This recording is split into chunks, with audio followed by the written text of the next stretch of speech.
Hello and welcome to Podcast.init, the podcast about Python and the people who make it great. When you're ready to launch your next app or want to try a project you hear about on the show, you'll need somewhere to deploy it, so take a look at our friends over at Linode. With 200 gigabit private networking, node balancers, a 40 gigabit public network, fast object storage, and a brand new managed Kubernetes platform, all controlled by a convenient API, you've got everything you need to scale up. And for your tasks that need fast computation, such as training machine learning models or running your CI and CD pipelines, they've got dedicated CPU and GPU instances. Go to pythonpodcast.com/Linode, that's Linode today to get a $20 credit and launch a new server in under a minute. And don't forget to thank them for their continued support of this show. As a developer, maintaining a state of flow is key to your productivity. Don't let something as simple as the wrong function ruin your day. Kite is the smartest completions engine available for Python, featuring a machine learning model trained by the brightest stars of GitHub. Featuring ranked suggestions sorted by relevance, offering up to full lines of code, and a program and copilot that offers up the documentation you need right when you need it. Get Kite for free today at getkite.com with integrations for top editors, including Atom, VS Code, PyCharm, Spider, Vim, and Sublime. And you listen to this show to learn and stay up to date with the ways that Python is being used, including the latest in machine learning and data analysis. For even more opportunities to meet, listen, and learn from your peers, you don't want to miss out on this year's conference season. We have partnered with organizations such as O'Reilly Media, Corinium Global Intelligence, ODSC, and Data Council. Upcoming events include PyCon US in Pittsburgh. Go to pythonpodcast.com/conferences to learn more about these and other events and take advantage of our partner discounts to save money when you register today.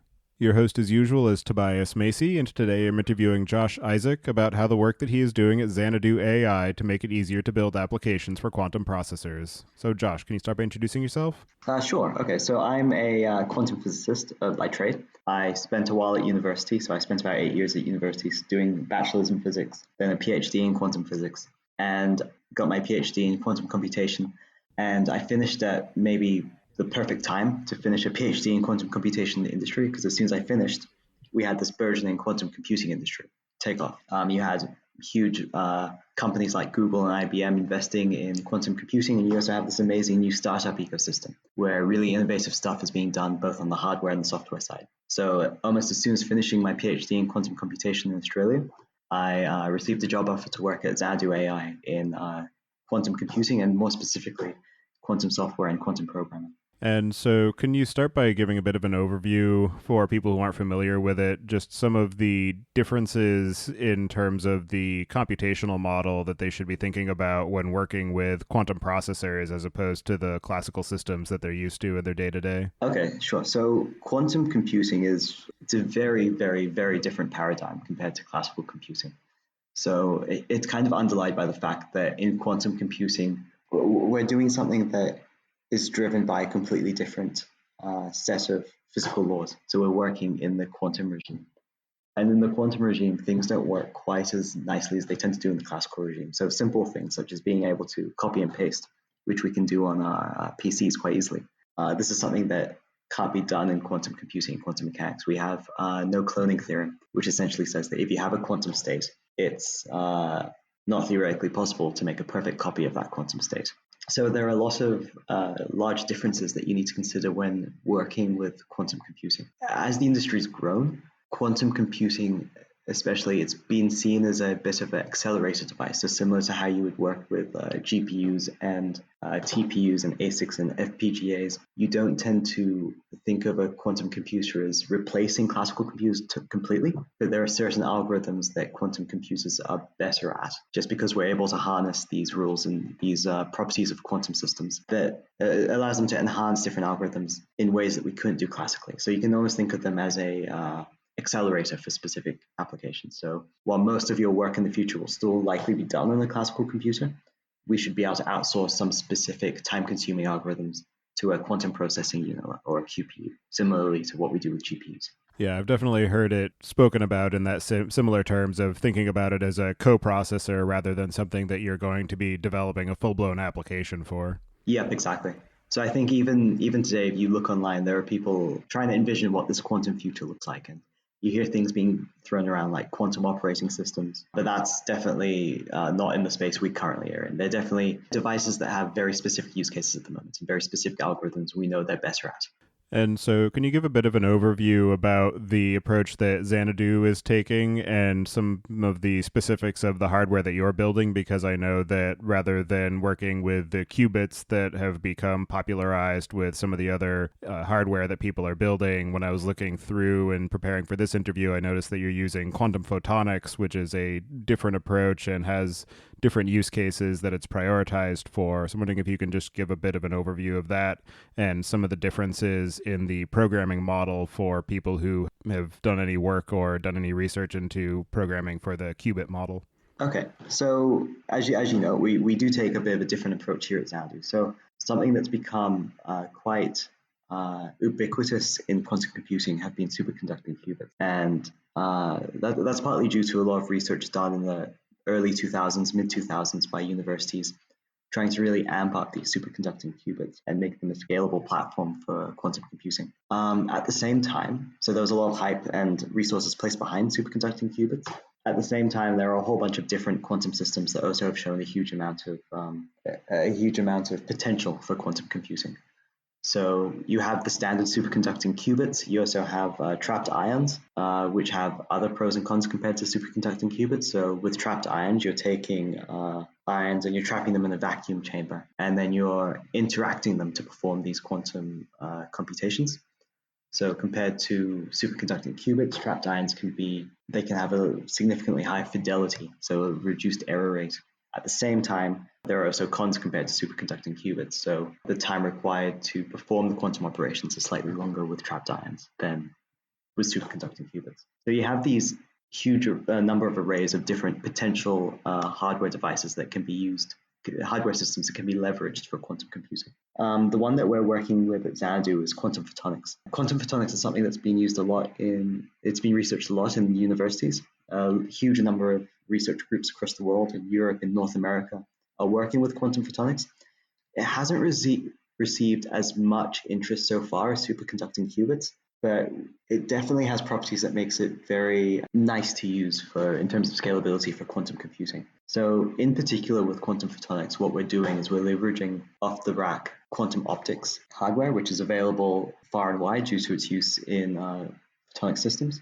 We're leveraging stuff like quantum lasers, just lasers. And the cool thing about lasers is they've got quite a long history, created in the 50s. We're able to tune laser light and really manipulate the quantum properties of the optical light coming out of lasers. And the really nice thing about quantum optics in this approach is that if you look at superconducting qubits, while really maturing in terms of quantum technologies, the issue with superconducting qubits is that we tend to require very, very low temperatures in order to get this superconducting property that allows us to use these quantum effects for quantum computation. With quantum photonics, we're actually able to work room temperature. So as I was saying with trapped ions, there are definitely pros and cons of these different quantum approaches. Photonics has this nice ability where we can use it at room temperature. It also has other nice abilities in that if you look outside of quantum computing, we have huge infrastructures already in the world using optics. So things like fiber optics for communications, things like that. Optics are very pervasive in the world. So a really nice advantage with quantum photonics is that we're able to interface these classical systems that are already using optics with our quantum devices. So it's very easy to couple in a fiber optic cable with classical information into our quantum devices. So maybe I can run you through what our actual hardware infrastructure looks like at Xanadu. Yeah, that would be great. So at Xanadu, we're using, I mentioned this previously, but we're using lasers as our source as our quantum resource. So the lasers are generating coherent light. With these lasers, what we're then doing is we're squeezing this light. So something some people might be familiar with is the quantum uncertainty principle. In the quantum uncertainty principle, what we're saying is that most quantum systems have various properties that we can observe, but we can never observe multiple properties at the same time with a very high degree of accuracy. There's always a bit of a trade-off. So something that's often used to explain this is at a very high level, if you have a car driving down the highway, sort of analogous to this uncertainty principle is you can know the position of the car, or you can know the speed or the momentum of the car with a very high degree of accuracy, but you can never know both at the same time. So this is one of those very standard effects that we try and use in quantum mechanics, but quantum computation, the Heisenberg uncertainty principle. One of the things we do at Xanadu is we take this laser light and we perform the squeezing operation. What the squeezing operation does is it places the light into a minimum uncertainty regime. So when we squeeze the light, we're making it a very, very useful quantum resource, and we're able to very precisely know its properties in sort of one quadrature of the light. But at the same time, in different quadratures of the light, we suddenly have a very high degree of uncertainty as to what state the light is in. So for us, squeeze light is very, very important. It's one of our key resources for our quantum systems. So a huge part of what we do at Xanadu has been working on very efficiently taking this laser light and squeezing it to make it a quantum resource that we can use for quantum computation. So that's sort of the first process. We take the laser light, we squeeze the laser light, and key to what we're doing is we're squeezing this laser light on chip. So we're taking this light, and rather than doing it in bulk optics, so I think if you go to universities and you go to research labs, you'll see these huge optical tables with lenses and fiber optics spread across. This is typically how light is squeezed in the lab. What we're doing is significantly different in that we're trying to do this on a miniature optical chip. So this is something that hasn't really been done before. We're really pushing the technology in terms of doing on-chip squeezing, which is what it's called. So the hardware team released a paper last year that talked about the technical achievements we've managed to make so far at Xanadu in terms of squeezing this laser light on chip. So that's really a huge part of the process, taking this laser light, squeezing it, and by doing that, we make a quantum resource that we can then manipulate. The next step is actually what happens on the chip. So we have these miniaturized optical chips. Laser light is coupled to it, the laser light is squeezed, and then once it's squeezed, we have various gates on this miniaturized optical chip. These gates are things that are common in photonic systems like beam splitters and rotations. Essentially what these gates do is they take these input squeeze light sources and they entangle them. So the light is entangled and manipulated across the chip, and this is completely programmable. So this is where the core of the quantum algorithm happens. The gates that are applied to the squeeze light sources on the chip. Once all the gates have been applied on the chip, the light sources are measured at the end of the chip. So at this point, we're doing quantum photon number resolving detectors. So we're actually got very high precision detectors, taking the light off the chip and measuring how many photons are detected in each mode on the chip. So that's a very high level rundown of what the architecture looks like from a hardware point of view. And so for being able to write software and algorithms to take advantage of these measurements that are being taken of the various states of the photons after they've traversed these chips and the underlying architecture that you're building, what are some of the underlying principles that are necessary for developers to understand in terms of the actual quantum mechanical aspects? And what are some of the software layers that you're building up to provide abstractions for people who don't have a PhD in quantum photonics to be able to understand all of the underlying complex mathematics? Yeah, so it is very different from the qubit system. And one of the things that makes it so different from the qubit system is that when you're working with superconducting qubits or trapped ions, and you're working with qubits, essentially each qubit has two states it can be in. It can be in the ground state, the zero state, or the excited state, or sometimes called the one state. With quantum photonics, we're working with a fundamentally different particle. We're working with photons rather than electrons or ions. And when you're working with photons, we have this property where you can have more than one state per laser waveguide, per optical waveguide. So essentially, the detectors that we have coming off the chip, if this was a qubit system, each detector would be able to measure at most 0 or 1. But working with photons, we could have 0 photons coming off one waveguide, 1 photon, 2 photons, 3 photons, etc. And we can keep going as high as our detectors have the ability to resolve, which I think is somewhere around like 14 or 15 photons. By that point, it gets trickier from a hardware point of view to say how many photons have been detected. But that's one of the key differences. And the reason this is such a key difference is because we could even have as many photons as you want per mode. So there's the potential to scale up to a very, very large number of photons. It allows us to do this mathematical trick where we can take the system and rather than looking at it from a discrete point of view, so we can say, there's 7 photons here or 10 photons here, we can actually do a transformation and view this in a continuous reference point, a continuous point of view. So rather than describing the system in terms of how many photons are measured each detector, we can encode properties inside the continuous properties of light. So as you know, light has this dual nature in a way. It can be represented as discrete particles, photons, or it can be represented as electromagnetic waveguides. So the cool thing about this is when you're using photonics, you can actually take advantage of both approaches in quantum computation. So this is something that's called continuous variable quantum computation, and it's really what makes this system so different from the standard qubit or discrete quantum computation model. So not only can we think of it in terms of discrete quantum systems, we can actually take advantage of the continuous nature of light and encode continuous variables inside this quantum photonic system. So because it is different, we are working with a system where we can encode continuous variables. The algorithms do look very different. So this is something you alluded to before.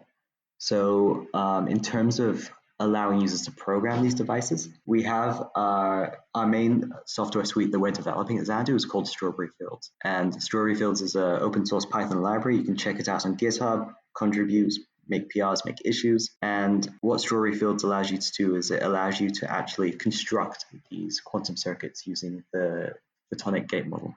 So in Strawberry Fields, at the very low level, you can create your quantum circuit by creating your input states of light, determining how much you want them squeezed, and then applying beam splitter gates, rotation gates, etc., and then performing measurements. So at a very low level, this allows you direct control to manipulate what's happening on the chip and construct your quantum algorithm that way. If you are doing it that way, however, it as you were saying, it does require a bit of knowledge of quantum photonics and how to construct a quantum photonics algorithm. So what we're also doing in Strawberry Fields is we're adding an applications layer. And this applications layer kind of abstracts away these quantum circuits so that you don't have to necessarily build these photonic quantum circuits yourself. Instead, what the applications layer does is it sort of recasts everything into problems that you want to solve. So rather than having to manually put the gates on your circuit, say these ones are to be measured, I want to perform a beam splitter with this operation on this mode.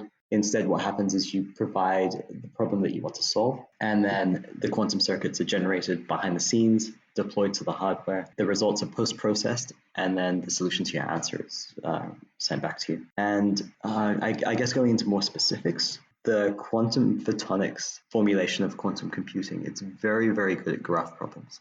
So that's kind of the niche that we're looking at as Xanadu. There are variety of reasons for this. One of the reasons is that if you're working with superconducting qubits or trapped ions, you are kind of limited in how your qubits are connected. It could be that, for instance, qubit 1 and qubit 7 are connected, but qubit 4 isn't. So it makes the computations a bit harder to get full connectivity. So if you want to entangle all qubits together and perform some sort of arbitrary operation in all. With photonics, it's almost trivial to interfere all your photons together. So as I was saying, you have your photonic chip, you have a variety of gates you can apply, and on our photonic chips that we currently have, you can apply an arbitrary number of beam splitters such that you can entangle all of your waveguides and all of your photons at once. And the reason that it's really nice in that we do have this ability to very easily entangle all our photons is that it enables us to embed problems that have this high degree of interconnectivity. So things such as graph problems. So if you're able to model your problem as a graph, so for instance, you can model a collection of websites as a graph, you can model social media websites and connections and networks as a graph. Power systems can be modeled as graphs. It's used across chemistry to represent molecules and proteins. It's a very powerful model that's used in a lot of disciplines. So what we can do in this applications layer of Strawberry Fields is we can take a graph that the users generated that encodes their problem. We can turn this into a quantum circuit behind the scenes, run it through our quantum hardware, take measurements, probe the structure of this graph, and then post-process this and return the results. So for instance, you might have a graph and you might want to know what's the maximum cliques or the number of connections on this graph, other properties of this graph. So could you note the number of subgraphs in this, the number of dense subgraphs in this graph? So that's the number of sort of subgraphs in your overall graph structure that might be very highly connected. Maybe you want to identify those and classical algorithms are a bit too slow at doing that. Then that's something you can deploy to our hardware. And we are actively developing algorithms that can utilize the quantum photonics nature of the quantum computational power of quantum photonics to probe these deeper structures. So something that people from Python might be familiar with when it comes to graphs is the NetworkX library. So NetworkX really is sort of the biggest and the most ubiquitous library for working with graphs and graph problems in Python. So in Strawberry Fields, we're actually very tightly integrated with NetworkX. So you can define your graph problem in network X, use strawberry fields, provide this network X graph to strawberry fields and define the problem you want to solve. And then we can actually use the quantum photonics chips to attempt to solve the problem for you. And given that users are actually shipping their computation off to your hardware, I'm curious how you're handling issues such as potential latencies, I'm sure is probably the least concerning aspect, but also things such as being able to handle data transfer to make sure that there's enough data locality for the computations being done, or setting the appropriate sampling so that they can submit the entire algorithm and the entire problem space to the quantum processor, and being able to handle the sort of segmentation of where the computation is getting done. Okay, so I can't speak too much on the platform side. My role at Xanadu is mostly on the open source software, so Strawberry Fields, among some of the other open source software that we're working on that I might introduce a bit later. In terms of the platform, we are in very early beta access at the moment, so hardware access is still internal to Xanadu. We're hoping to open that up later in the year. One of the advantages that we have with quantum photonics, so I mentioned previously that to perform the operations on the chip, we don't need a supercooling environment, so we can perform the quantum computation at room temperature. Another advantage we have is that the detectors that we use in quantum photonics, these photon number resolving detectors, have a very high sampling rate compared to what you see in superconducting qubit systems and trapped ion systems. So if you look at some other systems like maybe the IBM Q Experience by IBM, where you're limited, I think, to 8,000 shots. The number of, and here shots are the number of samples that you return from the quantum device. One of the great advantages for us is that because the sampling rate of our detectors is so high, we can potentially return millions of samples or shots for a single computation within 1 second or so. So this is a huge advantage because with quantum computation, even though the quantum computation itself is deterministic, in order to extract the information from the system, you have to perform measurements which are stochastic. So you're essentially doing a lot of sampling. And the more sampling you can do, the better you can resolve your results and solve the problem that you're trying to solve. So we do provide a significantly larger number of samples compared to other systems. So this does avoid you having to break your job down into multiple sections, which I think you were mentioning previously. Currently, we are looking at I think this is common across the board in quantum computation because these are very specialized devices that are accessible over the cloud. And the number of them is so few. Most systems for accessing these do require a queue system. So you submit your job and you have to wait in the queue for a certain amount of time. Once you're at the top of the queue, that's when you have access to the device. We are seeing the industry change a bit. So something that Rigetti has done with their quantum cloud service is they allow you to reserve time on the device. So this is actually quite cool. I think it's still very experimental. So as the industry grows, we will see different companies trying different approaches for how to access the devices. But at the moment, the queue system seems to be the one that works the best in terms of user experience and user access. So you mentioned the Strawberry Fields layer as being the underpinning for the software platform that you're building out, and having the option of going very low level and building out the specifics of the quantum optics circuits and the gates and everything. But it also has higher levels and supports things like these graph problems and these issues of being able to do things like molecule discovery. I'm wondering if you can outline some of the rest of the software components that you're building out in the libraries and some of the primary use cases that you're targeting for your customers and your internal use cases.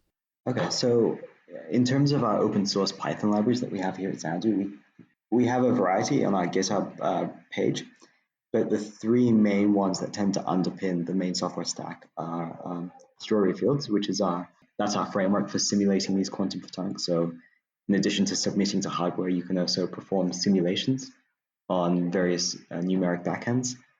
So these are backends built using C++ with Python extensions, as well as a pretty neat one is a TensorFlow backend for Strawberry Fields. So you can perform your quantum simulation in a way that's end-to-end differentiable, and then actually optimize over your TensorFlow simulation in Strawberry Fields. And this is quite nice, and it allows you to determine various parameters for your quantum algorithm using machine learning algorithm. And then later on, once you have these parameters, deploy this to hardware. So Strawberry Fields is really where the photonics applications plus the photonic circuit builders and the photonic simulators live. A bit below this, we have one of our libraries, which is called the Walrus. And the Walrus, it contains all of our high-performance code. So a lot of the algorithms which are core to simulating quantum photonics. So these live in the Walrus, and these are written in C++ with Python interfaces. So at this point now, it's completely C++. At some point, it was partially Fortran, partially C++. But in the last couple of months, we've just finished the port to move everything away from Fortran into C++. So that's sort of lower level. Most users will never directly use the Walrus, but that's where the high performance code lives. In addition to strawberry fields and the Walrus, we also have PennyLane. So PennyLane is our quantum machine learning platform. And we're doing something a bit different with PennyLane, in that PennyLane is not purely quantum optics. It has the quantum optics in there, so you can do your quantum machine learning with your quantum optics. But it also has accessibility to qubit devices. So these are qubit simulators and actual qubit hardware devices provided by IBM, provided by Rigetti, and other qubit high-performance simulators. So the cool thing about this in PennyLane is it doesn't really tie you into a specific framework.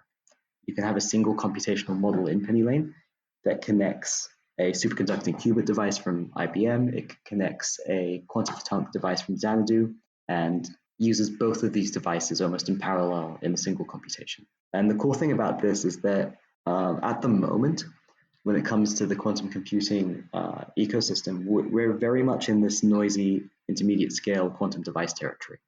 So when I say noisy intermediate scale quantum device, what I mean is that the devices that we have, they're quite noisy. So there's no fault tolerance yet, there's no proper error correction. So this noise can permeate and affect your results. So while that might sound like a downside, at the same time, it's actually a bit cool because it means that it very much distinguishes these different formulations and hardware devices that we have. So in this noisy regime, quantum photonic devices will be very good at some things, not so good at other things. And this will complement very nicely what a superconducting device will do.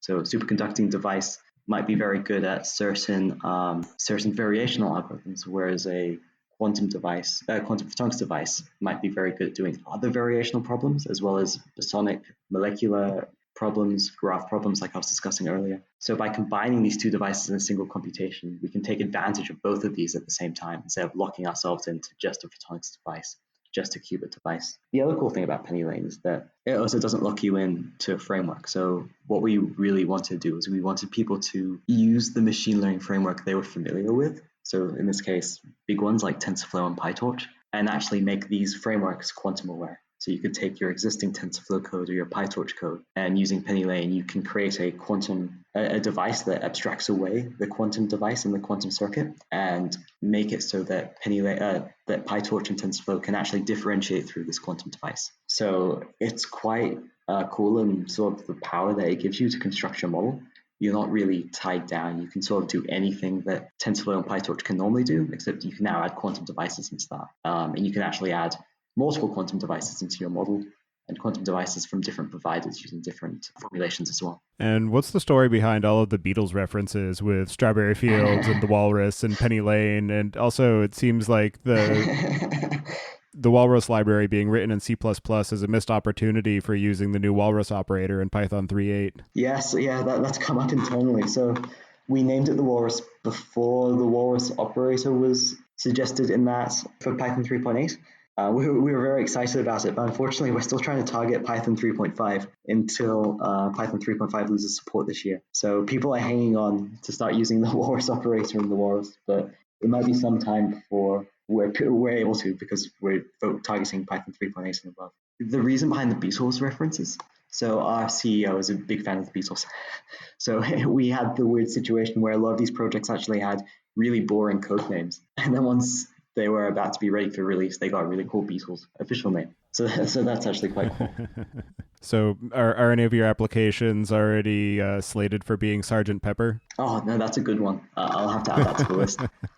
So one of the other interesting aspects of the work that you're doing in open source and some of the other manufacturers of these quantum hardware systems is that everybody seems to be targeting Python as the primary client interface. And so I'm wondering what it is about Python that is so appealing in terms of the language itself or the community that it gives you access to, that is the sort of first and foremost concern as far as building out these libraries and releasing them to the public? So perhaps I'll start a bit more personal with sort of my relationship with Python and how I started with Python. So I didn't really program much throughout university, high school, etc. I've always been into technology, but I was more on more into sort of the pure science, the mathematics, the physics. So my first experience with programming didn't really come until I was doing my honors project and my PhD. And if you come from an academic background, especially in physics,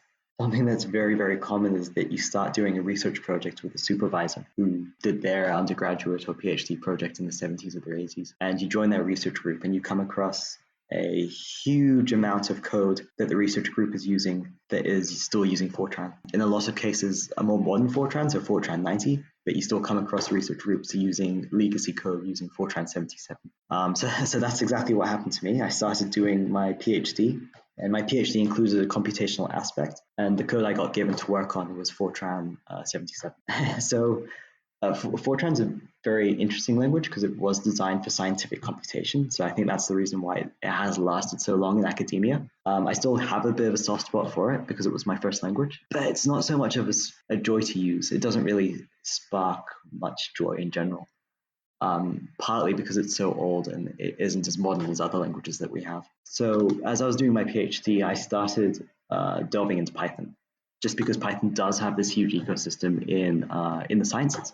So it has libraries such as NumPy, SciPy. Not only that, but it has also very specialized libraries that you'll find all over GitHub that seek to use these other libraries we have, like builds upon NumPy and some SciPy, to solve these very niche problems that you have in academia. So in my particular case, I was solving the Schrodinger equation for a very specific system in a high-performance computing environment. So I discovered Python this way through the ability to do rapid prototyping, but not only that, but the ability to interface with this legacy high-performance C++ and Fortran code. So you still get the power behind this legacy code, but you can interface it in a way that does kind of spark joy because you're using Python. It's super easy to plot things. It's easy to prototype, to quickly create arrays, test things in an interactive environment using IPython and Jupyter notebooks. So that was my introduction to Python. And I actually, for my PhD, I produced a library which took our research group's legacy Fortran code, kept it, optimized it, but then wrapped it in a Python interface. And I think this code is still being used by my research group. And it makes it so much easier to use and deploy and to do research with. So that was my experience with Python.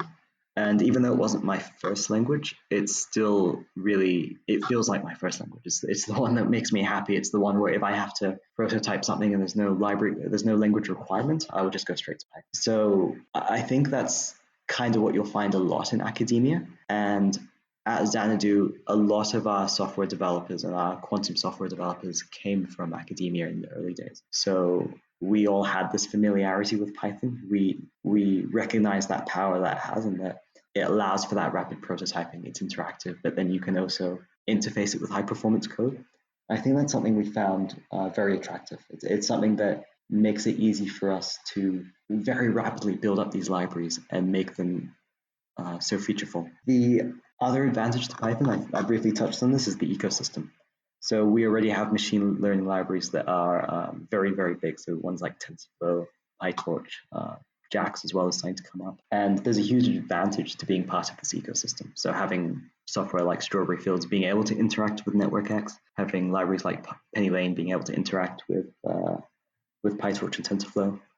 So I definitely see the scientific Python community and the wider Python community as a whole as being very, very beneficial to this very early stage in quantum programming and quantum software. And also, because of the fact that there are so many people in academia who end up using Python, I think that it also brings a lot of people who are interested in experimentation with some of these more esoteric systems or who have the necessary academic and scientific background to be able to understand some of the principles that they're working with for building out these algorithms. Yep, exactly right. It has this amazing mix of the ability to build out these production level libraries and systems, but at the same time, the access and the ability to do these very, very niche, specific scientific problems.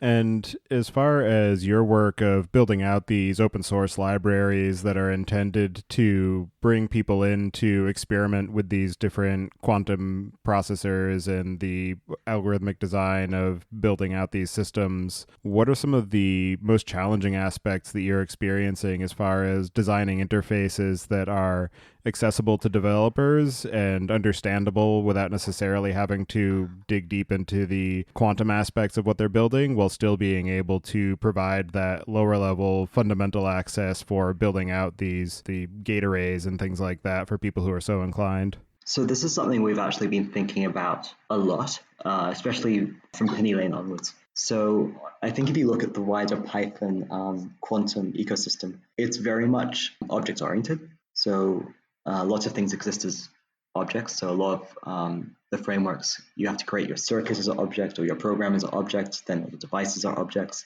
And there's lots of things you're carrying around. And it's not maybe so intuitive. You find yourself a lot of the time having to always go back to the documentation, seeing what methods are available and how to do things. Another thing we noticed is that these libraries tend to be very low level, which makes sense at this point because these devices are noisy. They all have their quirks, even different devices within the same vendor. So a lot of particularly experimentalists who want to run physics experiments on these devices, they want low level access to these devices, which is what these frameworks give them.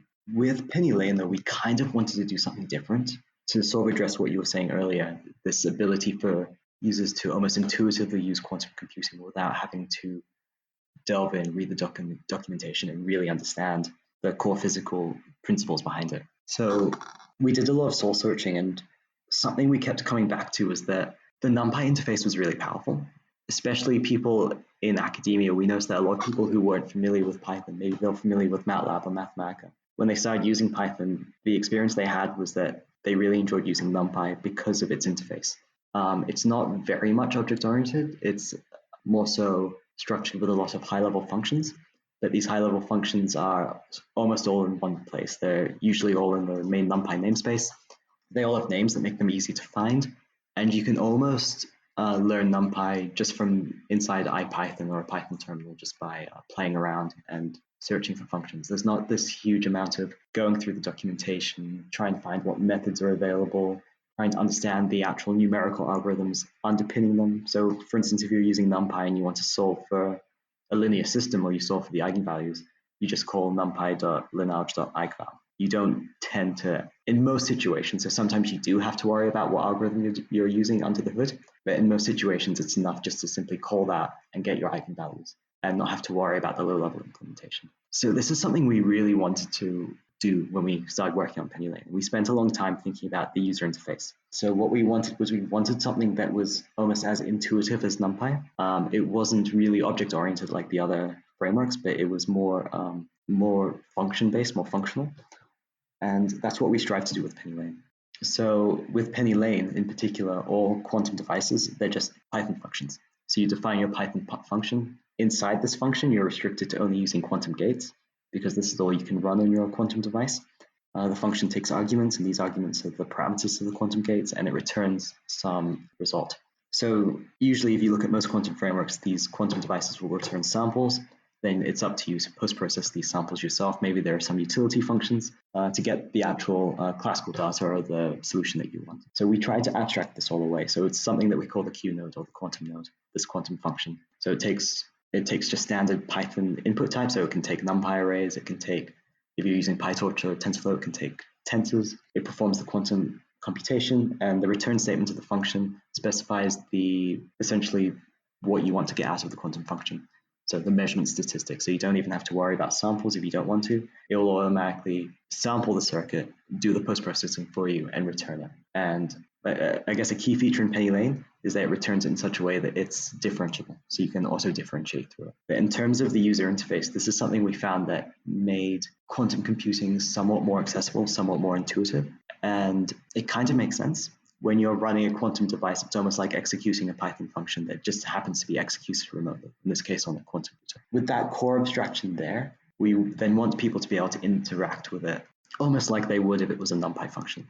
So key to us was making it compatible with NumPy. So you could call numpy.sign and then have your quantum function as an argument to that. So we wanted this ability to do lots of composition without having to even think which functions are quantum and which functions are classical. So that was the approach we took in Penny Lane. We're still trying to work it out because you're right, this is a very complicated thing to do programming for. Quantum computing is still in some ways a very academic topic, even though we are trying to change that. Another thing we're trying to do as well is we're really trying to open up the accessibility by producing tutorials. So if you go to the Penny Lane website, we have this quantum machine learning tab. And in this quantum machine learning tab, what we're doing is we're trying to build out a huge amount of live examples. So these are examples that we're using string scalar in this case. So it's a simple Python script that runs Penny Lane, shows how the quantum circuits are defined and how they can be interacted with using NumPy or PyTorch and TensorFlow. And it's automatically built and deployed to the website. So we always know that these Python scripts will run, and we want to build out a hub or online resource for people to think. If someone wants to solve a particular problem, they can go to this website, have a look at the available demonstrations, and really see what this looks like in terms of the classical quantum interplay. And in terms of the workflow of somebody who is trying to build out an algorithm or an implementation that's targeting a quantum processor, given that they're not going to have unfettered access to it like they do the CPU on their laptop, what's actually involved in getting a project set up and validating that it's going to function at least roughly as intended before submitting it to the platform service that you're providing? So in this case, the simulators really are key. So the simulators really allow you to prototype and make sure that what you're doing seems to be doing the right thing before you deploy it to hardware. At the moment, we're quite lucky in that the quantum devices we have are quite small, so they can be simulated. In the future, as the quantum devices scale up and grow larger and larger, we will reach a regime where you will no longer be able to simulate it before being able to deploy it to hardware. In this case, the approach tends to be testing out your algorithm on a smaller scale, so with a smaller number of qubits or a smaller number of photonic waveguides, simulating that, make sure it seems to be doing what you want it to do, and then when you deploy it to hardware, you scale it up. So you might simulate it with 4 qubits, and then when you deploy it, you might scale it up to 16 qubits. This seems to be the approach so far. It does have its drawbacks in that if something seems to be working with a small number of qubits, it might not necessarily work exactly as is just by scaling up the number of qubits. So there is a bit of trial and error there. This is something that I think can definitely be improved in the quantum software stack from almost all vendors. There isn't really this notion of quantum debugging yet. So how do we properly debug to make sure our quantum algorithm is working? Do we have, how do we step through our quantum algorithm, even when we're just using a simulator, to make sure that each step it's doing what it should be doing? And then, of course, this only applies to simulators. When we scale up and we can only run our quantum algorithms on hardware because it would just take too long to simulate them, how do we also scale up debugging so that you can debug while using hardware? So I think these are very important questions, and they're still questions that have to be solved. So this is one of those topics where it's super, super useful and helpful to have people from outside of physics and quantum computing contributing to quantum software. By having people from very diverse backgrounds contribute, it will slowly help us build and come together and coalesce around different debugging strategies to help people build their quantum algorithms. And in terms of the use cases that you're powering and some of the ways that you've actually seen your hardware platform used, what are some of the most ambitious or exciting implementations or projects that you're aware of? In our particular case, so if you're looking purely at quantum photonics and the continuous variable implementation that Xanadu is working on, I think some of the cool things include, because it is a bosonic system rather than a fermionic system, which is what you have when you're working with electrons or ions, it does allow our platform to simulate different kinds of molecular dynamics than you would be able to with superconducting qubits in this noisy regime. So in this noisy regime, it's better at solving bosonic problems. So problems including simulating photonic systems, simulating molecules which have these bosonic properties that photons also have. So this is actually quite interesting. I think this will be one of the big use cases of quantum computing in the near term. Things like calculating the vibronic structure of molecules is something that our system is very well suited for. And this is a problem that's very important in quantum chemistry. So you have large chemistry companies and corporations spending a huge amount of high-performance compute time trying to simulate these bosonic molecules and calculate the vibronic spectrum. And this is an exciting thing that we think our device should be able to do much more efficiently and much more easily. There's also, outside of molecular dynamics, there's also other applications, I believe, across optimization, finance, machine learning. but I'm slightly less familiar with these. And how are you using the computational capabilities of your platform to actually feed back into the design of successive generations of hardware? I'm not entirely sure. This is a question for the hardware team at Xanadu, which unfortunately I'm not part of. I know that we're using a lot of high performance simulation software and optimization techniques in order to design our photonic chips. But unfortunately, can't go into much more detail than that. Fair enough. So before joining Xanadu, I actually didn't really have a background in quantum photonics. I was in a weird situation where the quantum photonics group at our university defected to go to another university. So I missed out learning about quantum photonics until I came to Xanadu. I think that was the exciting thing about what I found about quantum software, and that not only are you producing these amazing open source libraries, but you're also learning some amazing new physics along the way. Absolutely. And so, in terms of the lessons that you have learned in the process, what have you found to be some of the most interesting or unexpected or useful experiences that you've had? So definitely, I really enjoy getting user feedback for our quantum software libraries. It's really changed the way we develop in a way.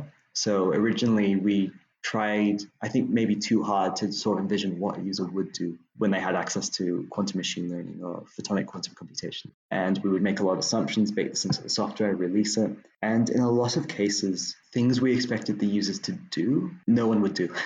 And we'd be a bit surprised by that. And then in other cases, we would say, oh, no one would ever really want to do this with quantum machine learning or with penny lane. So we'd place restrictions in. And what I found really valuable was that it wasn't so much that people were asking us for this feature because they found they couldn't do it, but people would just try to do it. It would be almost intuitive that, hey, penny lane should work like this, and I should be able to do quantum machine learning like this. So I'm just going to try doing it. I think that's it's almost one of the best pieces of user feedback you can get. So we had a huge number of, for a specific example, originally with penny lane, we restricted it so that inside your quantum node or your quantum function, you could only place a sequence of gates. We didn't allow any classical processing. Something we noticed though is that people weren't making bug reports, but they were just asking for help because they kept trying to create their quantum function with classical processing inside. So they'd have if statements inside their quantum function. So like if this Boolean variable is true, then apply this gate, else don't apply this gate. And they would have a keyword argument in their quantum function to turn this gate on and off. And we originally had a big red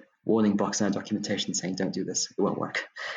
That doesn't work. People will try to do it because this is new technology, it's exciting, and people are trying to use the same paradigms that they use when they use NumPy or PyTorch with quantum machine learning. So rather than people asking us to allow this, people were just trying to do it and couldn't get to work and were getting frustrated. So we sat down and we had a look and we recognized that this was an intuitive thing. If we hadn't developed penny lane, we would also try to do this. So that was super valuable, and we sort of sat back and said, great, we should allow this now. So in the next version of penny lane, you can actually have if statements and for loops inside your quantum functions and turn on and off different gate sequences programmatically. So that was very valuable. I think definitely the most valuable thing is user feedback. So we have a penny lane discussion forum. I think it's just discuss.xanadu.ai.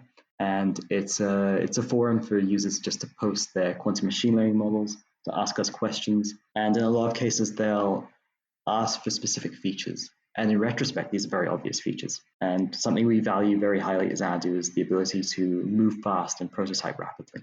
So in a lot of these cases, what we're able to do is we're actually able to create a branch or a pull request that implements this feature, provide the details to the user, get them installing penny lane off this branch, get feedback for this new feature as it's work in progress as a PR, and then get merged into master as an experimental feature, as a more full-fledged feature as quickly as we can. And for somebody who's interested in experimenting with quantum computing and trying to decide what are some useful problems that they're trying to solve, what have you found to be valuable heuristics for determining whether a particular use case or a particular problem is actually well suited for quantum processors versus just using traditional classical CPUs and GPUs and being able to just approach things using the standard set of libraries that we have? So that's a very good question. I don't think anyone really has an answer to that yet. It's something that we're all desperately trying to answer, because it would be super valuable just for us even to have a heuristic to say, oh, straight away, this problem would be ideal for our quantum device. But we are in the early days, and it is still such an active field of research that even still, you'll have a huge flurry of papers coming out maybe over the summer saying, this looks like a very promising application or a promising technique. And then a couple of months, you'll have another flurry of papers delving more into the physics and the mathematics saying, well, actually, it only works in this very specific edge case. And in all these other edge cases, it's better to do it classically. So it's still something that we are investigating. So it's very important for us to be able to know the answer to this question. So we have a group of researchers internal at Xanadu who are going through different applications and investigating this very thing, seeing what applications are best suited and are there any heuristics for porting over something to be used on our quantum photonic device. So, as you look forward, what do you have planned for the future of the Xanadu software ecosystem, and what are some of your predictions that you have for the near to medium term of where quantum computing is going? So, in terms of the quantum stack that we have, the quantum software stack at Xanadu, we're definitely pushing hard with Storyfields. So, Storyfields will be the place to access the Xanadu cloud and submit jobs to our hardware. And this is something that will hopefully come out this year, I believe. So expect to see a lot of new features there in terms of being able to access the platform, submit your jobs, use the quantum photonic hardware, specifically with the applications layer, so that you can define your problem and submit that directly and have the post-processing, the pre-processing happen automatically. We also plan to sort of build out the applications layer even more, add more applications in the short term, mostly graph-based applications for our quantum device. So being able to characterize graph problems and specific features of graphs in ways that might be practically faster than you could classically.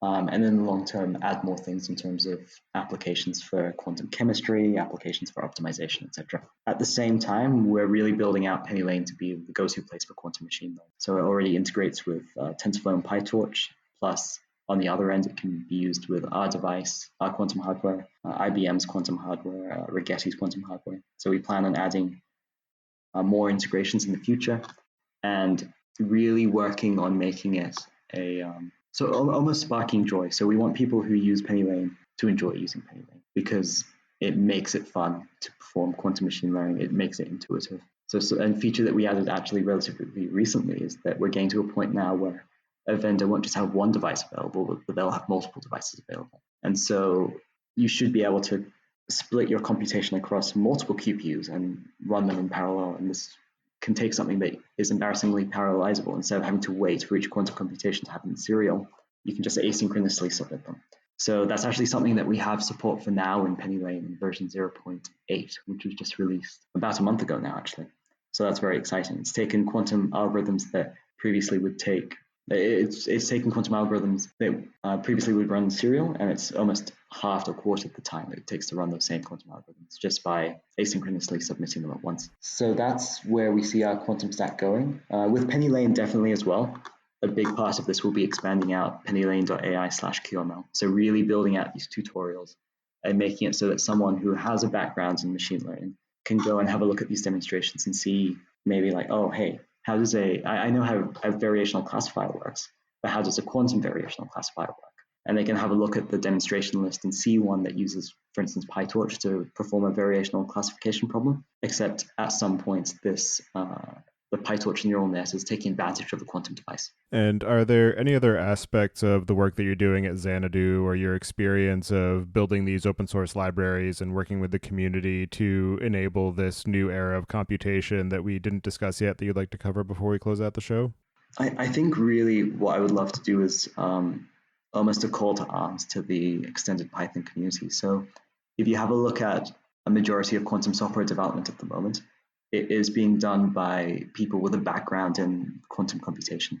So originally, maybe 3 or 4 years ago, almost everyone working on this had PhDs in quantum physics. Now we're getting to the point where the industry is growing, so people are being hired to work on quantum software with a bachelor's in science or a bachelor in computer science. But there's a huge advantage to having people from outside quantum physics help and contribute to these quantum software libraries because they provide a worldview and a way of seeing things, understanding things that might not be as prevalent for people with a background in quantum physics. So this is something that's very valuable and something that we're actively sourcing out. So if you do have a background in machine learning and you want to help contribute to quantum machine learning, I really encourage everyone to download PennyLane, play around with it, have a look at our demonstrations, and then let us know what we can do to make this work for your workflow, or even we would love it if you contributed to PennyLane to increase these integrations with PyTorch and TensorFlow and make it work even better than it does now. Well, for anybody who does want to get in touch with you and contribute or follow along with the work that you're doing, I'll have you add your preferred contact information to the show notes. And so with that, I'll move us into the picks. Okay. And this week I'm going to choose the movie Knives Out, which I just watched recently. It's a really great whodunit kind of film, sort of a mystery in the older style, but with a lot of really interesting and quirky antics, and just a really well done storyline that keeps you guessing. And even about halfway through, you're starting to wonder, well, where is this going to end up? And by the end of it, it's just very satisfying, a lot of fun. Definitely recommend that for anybody who's looking for something to watch. So with that, I'll pass it to you, Josh. Do you have any picks this week? I just want to say that I've really wanted to watch Knives Out. It's been on my to-do list for a really long time, and it keeps slipping. But thanks to your reminder, I might actually get to watching it tonight or tomorrow night. So on my side, I haven't seen any new films lately. I've actually I've been so busy at work, but I've somehow found the time to get really into baking. So I've been doing a lot of baking at home before and after work, and really into making sourdough. It's been quite therapeutic and given me a sort of a newfound appreciation for the work that bakers go through. So it's something very far removed from quantum physics, but something that I'm really enjoying now, and encouraging anyone who's been curious about making bread. It's actually much easier than you imagine. So feel free to give it a go and play around and experiment and have fun. Yeah, and you have a delicious byproduct at the end of it. Exactly. I have one sitting on my counter right now, and I'm staring at it, waiting for it to cool down so I can break into it. Well, I won't hold you from that any longer. So thank you very much for taking the time today to join me and share the work that you're doing at Xanadu and enabling this new era of computation and bringing machine learning into that ecosystem. It's definitely a very interesting and exciting development in the industry. So thank you for all of your time and effort on that front, and I hope you enjoy the rest of your day. Yeah, thank you. You too.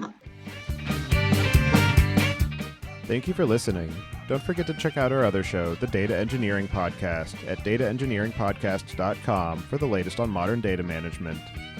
And visit the site at pythonpodcast.com to subscribe to the show, sign up for the mailing list, and read the show notes. And if you've learned something or tried out a project from the show, then tell us about it. Email hosts@podcastinit.com with your story.